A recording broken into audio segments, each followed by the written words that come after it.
And then in this part 2 right here, it's like, I don't think people understand when you're married, you are governed by the laws of that county or that state, right? They are giving you the requirements to even get married. They don't even get the requirements from God, because God never told you had to be 18 and up.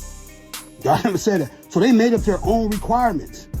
What you tell me is a covenant from God, they don't even go to God to get the requirements for you to get married. They made up their own requirements. So that's human, right? You governed by the laws of the land. So like I said, you have requirements. There are certain things you have to do in order to be recognized to be married. And in that, it never says that anything to keep y'all married. If you look at the laws right now around the United States, that's why I said it doesn't come from God, right? When you're married right now, everybody who's married right now, if you decide to get a divorce, the government or the city government is not have laws to keep y'all together. They have laws to make y'all get away from each other. This is what they call the no-fault divorce or whatever. That's in like all 50 states. Your woman or your man right now could wake up one day and say, you know what? I'm tired of this. Who gonna hold them accountable? The laws of the land ain't gonna hold them accountable. They're not gonna say like, yo, Jimmy, go on back up in there, man, and be a good, you can't get out of this agreement. The laws of the land ain't gonna do that. Because they were supposed to submit the agreement that you had your vows. Right? So the laws of the land is saying like, we ain't even in that part. If you want to leave, you can leave. So the laws of the land not even keeping y'all together.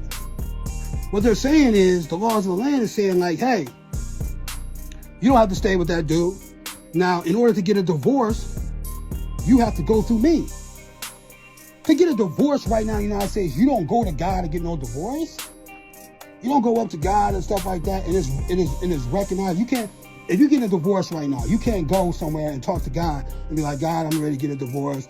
This ain't working out, blah, blah, blah. Or if they meet the requirements of a divorce. Say that one of the requirements for divorce in the Bible is adultery. Say your partner cheated on you or whatever like that. Say that happened.